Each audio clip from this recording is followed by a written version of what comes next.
মাসি আমার থেকে কিছুটা দূরে মুখোমুখি দাঁড়িয়ে বলল, এইবার ভালো করে দেখ, আর লুকিয়ে দেখতে হবে না। আমি তো অবাক হয়ে গেলাম।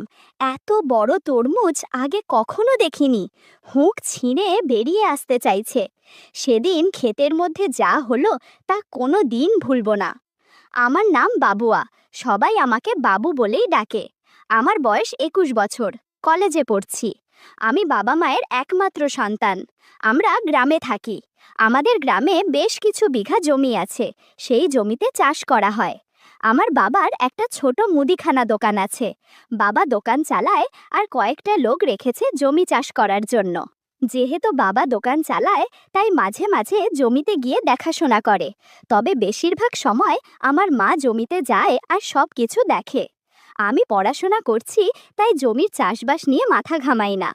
অল্প বয়স থেকেই বিবাহিত মহিলাদের প্রতি আমার একটু দুর্বলতা আছে। এমনি একজন হচ্ছে মিতা মাসি, বয়স 40 বছর হবে। মিতা মাসির 2 মেয়ে। 2 বছর আগে এক মেয়ের বিয়ে হয়ে গেছে, আর এক মেয়ের বয়স 20 বছর। গরিব বলে মিতা মাসির মেয়ের লেখাপড়া হয়নি, তাই বাড়িতেই থাকে আর সব কাজকর্ম করে। মায়ের মুখে শুনেছিলাম যে মিতা মাসির স্বামী নাকি লাল পানি খেয়ে মাসিকে খুব মারধর করত। তাই মাসি ওর স্বামীকে ছেড়ে 2 মেয়ে নিয়ে বাপের বাড়িতে চলে এসেছে। তারপর থেকে মাসি বাইরে কাজ করে সংসার চালায়। এখন মাসি আমাদের জমিতেই সারা বছর কাজ করে। মাসিকে দেখতে সুন্দর না হলেও চেহারাটা দেখার মতো। গায়ের রং চাপা হলেও বেশ আকর্ষণীয়। মাঠে কাজ করার সময় অনেক লোকই তার দিকে তাকিয়ে থাকে। গাছের তরমুজ খুবই সুস্বাদু, যে কেউ খেতে চায়। একদিন বেলা 11টার সময় একটু ব্যাগে কিছু সার দিয়ে মা আমাকে জমিতে যেতে বলল। আমি মায়ের কথা মতো ব্যাগটা নিয়ে জমিতে যাই। জমিতে গিয়ে দেখলাম 4 জন কাজ করছে। 4 জনের মধ্যে 3 জন গ্রামের লোক আর মিতা মাসি। গরমকাল, খুব গরম পড়েছে, তাই 4 জনেই ঘেমে এক আকার হয়ে গেছে। আমাকে দেখে মিতা মাসি হেসে বলল, আরে বাবু, কি ব্যাপার, তুই এখানে? আমি বললাম, মা আমাকে পাঠালো, এই ব্যাগে সার আছে, নিয়ে এসেছি। মাসি বলল, আরে সার নিয়ে আসতে হবে, সেটা তো তোর মা আমাদের বললেই গিয়ে নিয়ে আসতাম। তাহলে তোকে এই রোদে কষ্ট করে হেঁটে নিয়ে আসতে হতো না। মাসি এসে আমার হাত থেকে ব্যাগটা নিয়ে একটা কাজের লোককে ডেকে সার দেবার নিয়ম সব বুঝিয়ে দিল। আমি বললাম, তাহলে এবার আমি যাই? মাসি বলল, এত দূর থেকে হেঁটে এসেছিস, এক্ষুনি যেতে হবে না। যা ওই গাছের নিচে বসে একটু বিশ্রাম নিয়ে তারপর যাবি, বলে আবার জমিতে নেমে গেল। আমি একটা বড় গাছের নিচে ছায়াতে গিয়ে বসলাম। আমি যেখানে বসেছি তার একটু দূরেই মাসি কাজ করছে। মাসি এখন একটা কম দামি পাতলা সিল্কের শাড়ি পরে আছে, কোমরে একটা গামছা বাঁধা। মাসির ব্লাউজটাও বেশ পুরনো মনে হচ্ছে দেখে। মাসি কাজ করছে আর আমি মাসির দিকে তাকিয়ে আছি। হঠাৎ মাসি মুখ তুলে আমার দিকে তাকিয়ে দেখল আমি তার দিকেই তাকিয়ে আছি। এরপর মাসি মিচকি হেসে আবার কাজ করতে লাগলো। আমি অবাক হয়ে গেলাম, কারণ আমি যে তরমুজ দেখছি সেটাতে মাসির কোনো ভ্রুক্ষেপই নেই। যেন মনে হচ্ছে কিছুই হয়নি। বন্ধুরা, কিছু বিষয় ইউটিউবের করা নিয়মের কারণে সরাসরি বলা যাচ্ছে না। তোমরা কমেন্টে দেয়া লিংক থেকে আমার ওয়েবসাইট ভিজিট করো, সেখানে একদম খোলামেলা গল্প দেয়া আছে। একটু পর মাসি আমার কাছে আসলো বিশ্রাম নেয়ার জন্য। মাসি বলল, কিরে, কি দেখছিলি ওভাবে? মাসির কথা শুনে একটু অস্বস্তিতে পড়ে গেলাম। কিছুই বলতে পারছিলাম না, শুধু আমতা আমতা করছিলাম। মাসি বলল, কেমন দেখতে? আমি সাহস করে বললাম, ভালোই, তবে পুরোটা তো দেখতে পাইনি। মাসি বলল, ওরে বাবা, ছেলের আবার পুরোটা দেখার শখ। আমি বললাম, তরমুজ ভালো হলে সবাই পুরোটাই তো দেখতে চাইবে। মাসি হেসে বলল, তুই পুরোটা দেখবি নাকি? মাসির কথা শুনে আমি অবাক হয়ে তাকিয়ে রইলাম। মনে মনে ভাবছি যে মাসি কি সত্যিই আমাকে দেখতে দিবে? আমি বললাম, এখানে দেখব কিভাবে? মাসি বলল, তোদের অন্য একটা জমিতে চল, ওই দিকটায়। আমি খুশি হয়ে বললাম, হ্যাঁ হ্যাঁ চলো, আর অপেক্ষা করতে পারছি না। এরপর মাসি কাজের লোকগুলোকে উদ্দেশ্য করে বলল যে আমি বাবুকে নিয়ে পাশের ধান ক্ষেতটা দেখাতে যাচ্ছি, ততক্ষণ তোমরা কাজ করো, একটু পরেই আমরা চলে আসব। লোকগুলো বলল, আচ্ছা দিদি, যাও, আমরা কাজ করছি। মাসি আমার সামনে হেঁটে যাচ্ছে আর আমি পিছনে। মাসির হাঁটার স্টাইল আমার খুব ভালো লাগছিল। 10 মিনিটের মতো হাঁটার পর আমরা একটা জমির মাঝখানে চলে এলাম। এই জমিতে এত বড় বড় ধান গাছ চাষ হয়েছে যে দূর থেকে বোঝা যাবে না যে এই জমির ভিতরে কেউ আছে। যাই হোক, মাসি আমার থেকে কিছুটা দূরে মুখামুখি দাঁড়িয়ে বলল, এই দেখ। আমি ক্ষেতের তরমুজ দেখে অবাক হয়ে গেলাম। এত বড় তরমুজ আগে কখনো দেখিনি। তরমুজ অনেক ফর্সা ছিল। মাসি তরমুজ দেখাতে দেখাতে বলল, আগে বল, এইসব কথা কাউকে বলবি না তো? আমি বললাম, না না, কাউকে বলবো না, সত্যি বলছি। আমি এক দৃষ্টিতে তাকিয়ে আছি দেখে মাসি হেসে বলল, এই বাবু, কেমন লাগছে তরমুজগুলো? আমি বললাম, অসাধারণ মাসি, কোনো কথা হবে না। মাসি বলল, তোর তো ক্ষুধা লেগেছে, কিছুই খাসনি, এই তরমুজগুলো খেয়ে নে। আমি আর কথা বাড়ালাম না, আস্তে আস্তে তরমুজ খেতে শুরু করলাম। 30 মিনিটের মতো আমরা আড্ডা দিয়েছি। মাসি বলল, না আর এখানে থাকা যাবে না, অনেকক্ষণ হয়ে গেছে এসেছি, কেউ এসে পড়লে সমস্যা হয়ে যাবে, এবার চল। এরপর আমি আর মাসি জমির থেকে রওনা দিলাম। আগের জমিতে ফিরে এসে দেখলাম সেই লোকগুলো আগের মতোই এক মনে কাজ করছে। মাসি লোকগুলোকে উদ্দেশ্য করে বলল, আচ্ছা ভাই, অনেক কাজ হয়েছে, এবার সবাই বাড়ি চলো, গিয়ে খেয়ে আসি, বাকি কাজ পরে হবে। মাসির কথা শুনে সবাই একসঙ্গে জমি থেকে উঠে বাড়ির দিকে চলে গেল। আমিও সারের ব্যাগটা হাতে নিয়ে বাড়ির দিকে রওনা দিলাম। মাথার উপরে সূর্য দাঁড়িয়ে আছে। বাড়ি ফিরে স্নান করে দুপুরের খাবার খেয়ে নিলাম। এর মাঝে কয়েকদিন কেটে গেল। একদিন মার কাছ থেকে জানতে পারলাম মাসি অসুস্থ হয়ে পড়েছে। তার ছোট মেয়েও বাড়িতে নেই। তাই মা আমাকে মাসির দেখাশোনা করার জন্য যেতে বলল। কথা মতো আমিও চলে গেলাম মাসির বাড়িতে। বুঝলাম মাসি রাগ করেছে কয়েকদিন দেখা না করার কারণে। মাসিকে ওষুধ দিয়ে বললাম, খেয়ে নাও। মাসি কোনো কথা বলছে না। মাসির মুখের দিকে হাত নিয়ে মুখ ঘুরিয়ে বললাম, তুমি যদি ওষুধ না খাও আমি চলে যাব, আর আসবো না। মাসি দেখলাম আমার হাত থেকে ওষুধ নিয়ে খেয়ে নিল। আর কোনো কথা হলো না। হঠাৎ বাসার কলিং বেল বেজে উঠল। আমি গিয়ে দরজা খুলতেই দেখি মাসির বয়সী এক মোটা মহিলা।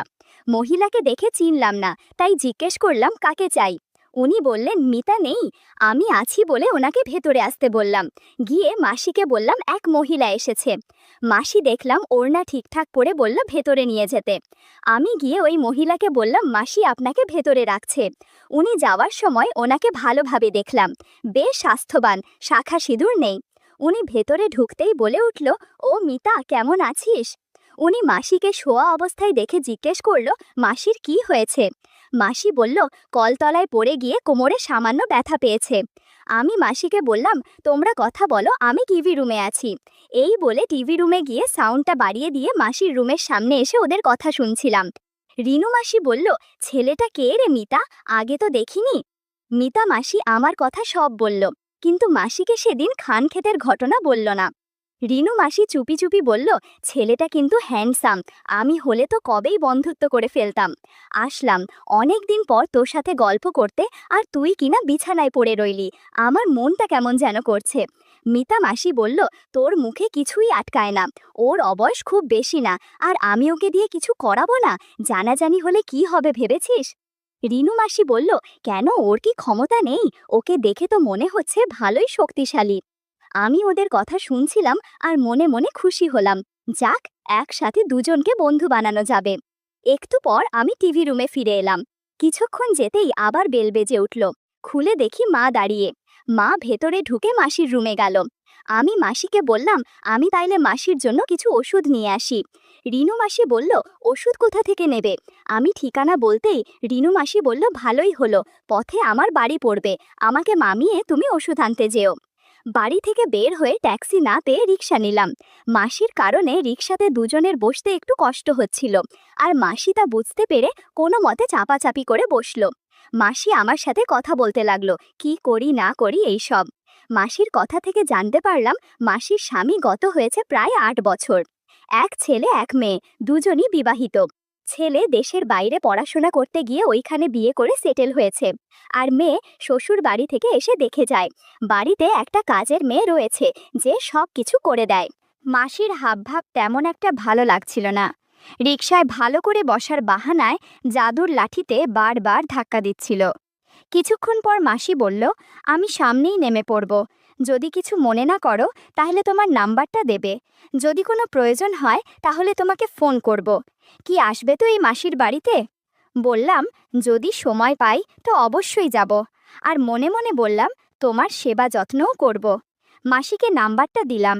মাসি আমার নাম্বারটা নিল। কিছু দূর যেতেই মাসি রিকশা থামিয়ে নেমে গেল।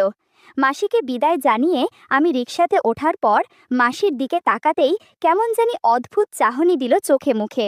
হাত নেড়ে বিদায় জানালাম। রিকশা চলতে থাকলো, আর আমি কিছুক্ষণ আগে ঘটে যাওয়া মুহূর্তগুলো ভাবছিলাম। রিকশা ফার্মেসির সামনে দাঁড়ালো। আমি ভাড়া মিটিয়ে মাসির জন্য সব ওষুধ কিনে নিলাম। ফার্মেসি থেকে বের হয়ে মাসির বাড়ির উদ্দেশ্যে রওনা দিলাম। মাসির বাড়িতে এসে বেল টিপতেই মা দরজা খুলে দিল। মাসিকে ওষুধপত্র সব বুঝিয়ে দিয়ে আমি আর মা বাড়ি ফিরে এলাম। পরের দিন রিনু মাসিকে ফোন করলাম। জানতে পারলাম কাল কাজের মেয়ে ছুটি দিবে। আমাকে নিমন্ত্রণ করেছে ভাপা পিঠা খাবার জন্য। মনে মনে ভাবলাম, যা করার কালকেই করতে হবে। আগে থেকেই 5টা বেলুনের প্যাকেট কিনে নিলাম। পরের দিন সকালে নাস্তা খেয়ে জিমে চলে গেলাম। ভালোভাবে খেলার প্রস্তুতি নিতে হবে। জিম করে ফ্রেশ হয়ে দুপুর 12টায় বেরিয়ে পড়লাম রিনু মাসির বাড়ির উদ্দেশ্যে। আমার পকেটে আগের দিনের কেনা বিদেশি বেলুন। আধা ঘন্টার মধ্যেই রিনু মাসির বাড়িতে গিয়ে পৌঁছলাম। কলিং বেলের আওয়াজ শুনে রিনু মাসি এসে হাজির। বেশ সেজেছে দেখছি। চুল ছেড়ে রেখেছে, সাদা শাড়ি পরেছে, টাইট ব্লাউজ, ঘরোয়া বৌদির মতো দেখতে লাগছে। রিনু মাসি বলল, কেমন দেখাচ্ছে বলো? আমি বললাম, বাহ, বেশ লাগছে তো আপনাকে। অনেকটা কম বয়সী মেয়েদের মতো লাগছে আপনাকে। মাসি একটু লাজুক সুরে বলল, উফ, কি যে বলো না। আমি সহজ হওয়ার জন্যে এমন হাবভাব করছি যেন মনে হয় আমি মিশুক স্বভাবের মানুষ। নিজেকে স্বাভাবিক রাখার আপ্রাণ চেষ্টা করে যাচ্ছি। ঘরটা বেশ ছিমছাম, রুচির ছাপ আছে। মাসি বলল, এই বাবু, তুমি চা খাবে তো? আমি মজা করে বললাম, না খেয়ে গেলে হবে না। মাসি হেসে বলল, এখন থেকে তুমি মাঝে মাঝেই আসবে নিশ্চয়ই খেতে। মাসির চোখে দুষ্টুমি আর কৌতুক মেশানো হাসি। একটা অদ্ভুত হাসি চেপে বলল, সময় নিয়ে এসেছো তো, নাকি শুধু খাবার খেয়েই চলে যাবে? আমি না বুঝে জিজ্ঞেস করলাম, কেন জিজ্ঞেস করছেন? মাসি বলল, না, আমি ভাবলাম প্রথম দিন এলে তাই আর কি। বুঝতে পারলাম মাসি আমার উদ্দেশ্য আমার মুখ থেকে শুনতে চাইছে। আমি বললাম, এই দুপুরবেলা ভাপা পিঠা আর জাম্বুরা খেতে চাই। আমি নিজের কানকেই বিশ্বাস করতে পারছি না যে এরকম পরিবেশে বসে একটা মহিলার সাথে এইভাবে কথা বলছি। কিন্তু যা বলছি সজ্ঞানেই বলছি। তাই সরাসরি নিজেই চলে এলাম প্রসঙ্গে। অন্তত খাবার খেয়েই চলে যেতে চাই না। কেউ দেখুক আর না দেখুক, কেউ জানুক আর না জানুক, আজ খাবার খেয়েই যাব। মাসি বলল, বাব্বা, এত তাড়া কিসের? তোমার জন্য অনেক খাবার আছে। কথাটা বলে মাসি আমার সামনে বসলো আর ভাপা পিঠা এগিয়ে দিয়ে বলল, আস্তে ধীরে খাও। ভাপা পিঠা কম করে হলেও 4 কেজি করে হবে। 1 ঘন্টার মতো খাওয়া দাওয়া করলাম। তাছাড়া মাসিকে জাদুর লাঠি দিয়ে আশীর্বাদও করেছি। কিছুক্ষণ পরে ফ্রেশ হয়ে বাড়ির পথে হাঁটা দিলাম। অনেক ক্লান্ত লাগছিল বলে কখন ঘুমিয়ে পড়েছি তার খেয়াল নেই। পরের দিন সকাল থেকেই মাসির কথা মনে পড়ছিল। কোনো উপায় পাচ্ছিলাম মাসির কাছে যাবার। এমন সময় আসে বলল, সে হাতে ব্যথা পেয়েছে, যে কারণে বাড়ির কাজ ঠিক মতো করতে পারবে না। এজন্য মিতা মাদিকে কয়েক দিনের জন্য আমাদের বাড়িতে কাজ করার জন্য থাকতে বলবে। মায়ের কথা শুনে মন খুশিতে নেচে উঠল। ধান খেতে সেদিনের ঘটনার পর থেকে তেমন কিছুই করার সুযোগ হয়নি। তাই যখনই বাড়িতে কথা হচ্ছিল যে মিতা মাসিকে কাজের জন্য বাড়িতে থাকতে বলবে, আমি সবার আগে দায়িত্বটা নিজের ঘাড়ে নিয়ে নিলাম। তাতে করে আমি ওনাকে আরও কাছে থেকে দেখার সময় পাব। মাসি আসতো প্রায় 7টা নাগাদ। 4 ঘন্টা কাজ করে চলে যেত। তারপর মাসি আবার বিকাল 5টায় এসে বাকি বাসন মেজে রেখে চলে যেত। মায়ের কাজ কমে যাওয়ায় মা মোটামুটি 8টা পর্যন্ত ঘুমাতো। আর বেশিরভাগ দিনই আমি সকালে বেল বাজলে গিয়ে গেট খুলে মাসিকে ভিতরে আসতে দিতাম। ইশারায় ইশারায় অনেক কথা হতো মাসির সাথে, কিন্তু ভালো সুযোগ হয়ে উঠছিল না। প্রতিদিনই দেখতাম মাসি এসেই আমার ঘরটা সবার আগে মুছত, মানে বাড়ির কেউ ওঠার আগেই। মাসি একটু অগোছালো হয়েই থাকতো। আমি বুঝতে পারতাম আমার জন্য এরকম হয়ে থাকে। সে যখন ঘর মুছতো আমি এক দৃষ্টিতে তাকিয়ে থাকতাম। মাসি আমাকে দেখে মুচকি মুচকি হাসতো।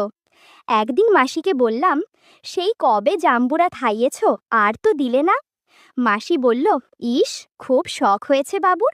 গতকালই তো লিনু মাসির বাড়ি থেকে ভাপা পিঠা খেয়ে এলে, এখন সাধু সাজা হচ্ছে, তাই না? রিনুদি আমাকে ফোন করে সব বলেছে। ও ভালো করে হাঁটতে পারছে না। আমি বললাম, তুমি আর রিনু মাসি কি এক হলে নাকি? তুমি আমার সবচেয়ে কাছের মানুষ। আমার কথা শুনে মাসি লজ্জা পেল আর অন্য ঘর মুছতে গেল। আমার ঘরের কাজ হয়ে গেলেই মাসিকে দেখলাম একটু গোছালোভাবে শাড়ি পরে নিল। আমি পরিষ্কার বুঝেছিলাম মাসির মন কি চাইছে, কিন্তু বাড়িতে সবসময় কেউ না কেউ থাকার কারণে রাগ হচ্ছিল। এদিকে জাদুর লাঠিও কেমন যেন করছে। এই করতে করতেই প্রায় 2 মাস কাটল, আর আমার সেই সুবর্ণ সুযোগ এলো। বাবা টিকিট কেটেছে শিলিগুড়ির। আমার কাকি অসুস্থ, বাবা আর মা দুজনই যাবে। যাবার আগে আমার বাড়ির সব কাজ বুঝিয়ে দিয়ে গেল। দুজনে রাতের ট্রেনে চলে গেল। আমি সারা রাত ভাবতে লাগলাম, কাল মাসি এলেই তো তাকে সবার আগে কাজ করতে বলবো। সারা রাত আমি এইসব কাটিয়ে দিলাম। সকালে বেল বাজতেই খুব স্বাভাবিকভাবে গেট খুলে ওপরে চলে আসছিলাম। মাসি তাড়াতাড়ি গেট বন্ধ করে দৌড়ে এসে জাদুর লাঠি হাতে নিয়ে জিজ্ঞেস করল, কি ব্যাপার, আজ চলে যাচ্ছ যে? আর ভালো লাগছে না নাকি? আমি বললাম, না, গিয়ে নিজের কাজ করো, আমার ইচ্ছা করছে না কিছু করতে। বলেই আমি ওপরে উঠে এলাম। মাসি একটু রাগ করলো, তা আমিও বুঝেছিলাম। বাবা মায়ের ঘর পুরো চাপানো ছিল, তাই মাসি টের পায়নি যে তারা বাড়ি নেই। আর রাগের বশে আমার ঘর না মুছেই সোজা রান্নাঘরে গিয়ে রাতের বাসন মাজতে লাগলো। ভেবেছিলাম রাগের অভিনয় করলে হয়তো আমাকে মানাতে আসবে, কিন্তু তা আর হলো না। তাই রান্নাঘরে গিয়ে জাম্বুরা হাতে নিলাম খাবো বলে। মাসি চমকে উঠে বলল, কেউ জানলে সমস্যা হবে। আমি বললাম, আজ কেউ বাড়িতে নেই। বলতেই মাসি বাসন মাজা বন্ধ করে আমার দিকে ফিরে তাকালো, বলল, তাহলে তো বেশ ভালোই হলো। আমি মাসিকে বললাম, যাও, তুমি আগে স্নান করে আসো। একটু পর মাসি দামি শ্যাম্পু দিয়ে স্নান করে আসলো। আমি মাসিকে লাল রঙের একটা নাইটি পরতে দিলাম। নাইটিটা আমার মায়ের। মাসির ভালো ভানে ফিট হচ্ছিল না, তবুও দারুণ দেখাচ্ছিল। এরপর জাদুর লাঠি দিয়ে মাসিকে আশীর্বাদ করলাম। ঘরের মধ্যে হাততালির শব্দ শোনা যাচ্ছিল। ঘণ্টাখানেক পর মৌনতা নেমে এলো। মাসি বলল, তোমার মা বলেছে পরশু থেকে একবেলা আসতে, কারণ এখন কাজ কম। আমি বললাম, তাহলে তো সমস্যা হয়ে যাবে, আমাদের আর দেখাই হবে না। মাসি বলল, না, এটা আমি মেনে নিতে পারবো না। আমি একবেলা এখানে কাজ করতে আসব, আর একবেলা যখন মাঠে কাজ করতে যাব তখন চলে আসব। ওই ধান ক্ষেতের মধ্যে আমরা দেখা করব। ওই দিন বিকালে মাসি আর আসেনি কাজ করতে। পরের দিন সকাল 7টায় বেল বাজতেই আমি নিচে গিয়ে দরজা খুললাম। খুলেই আমার মাথা গরম হয়ে গেল। মাসি এসেছে, কিন্তু সাথে তার মেয়ে। আজকে যা পরিকল্পনা করেছিলাম তার সবই বেচতে গেল, কারণ আমি জানি আজ মাসির সাথে সময় কাটাতে পারবো না। আমি ওর মেয়েকে দেখেই সোজা ওপরে চলে এলাম। ঘরে এসে শুয়ে রইলাম। মাসি বলল, আজ আমার তাড়া আছে, তাই ওকে সাথে এনেছি। সব বাড়িতে তাড়াতাড়ি কাজ হয়ে গেলে আমি ওকে নিয়ে একটু বেরোবো। আমি কিছুই বললাম না, শুয়ে রইলাম চুপচাপ। মাসি সোজা রান্নাঘরে গিয়ে আমার রাতের খাওয়া একটা থালা, কড়াই আর গ্লাস মাজতে লাগলো। মেয়ে সোজা গিয়ে ঢুকলো আমার কিছু জামা প্যান্ট আছে সেগুলো ধুতে, কিন্তু আমার ধৈর্য নেই। 6-9 চিন্তা না করে আমি সোজা রান্নাঘরে চলে গেলাম। মাসি বলল, কি করছো সোনা? আমার মেয়েটা জানলে ঝামেলা হয়ে যাবে। আমি বললাম, হোক, তোমাকে কে বলেছে ওকে নিয়ে আসতে আমার বাড়ি? জানো না, আজকেই আমাদের শেষ দিন। কিছুক্ষণের মধ্যে মাসির সাথে গল্প করতে শুরু করলাম। মাসি শুধু চেঁচামেচি করছিল। শব্দ শুনে মাসির মেয়ে চলে এলো রান্নাঘরে। এসে দেখে ব্লাউজ, পেটিকোট ওয়াশ বেসিনের পাশে রাখা।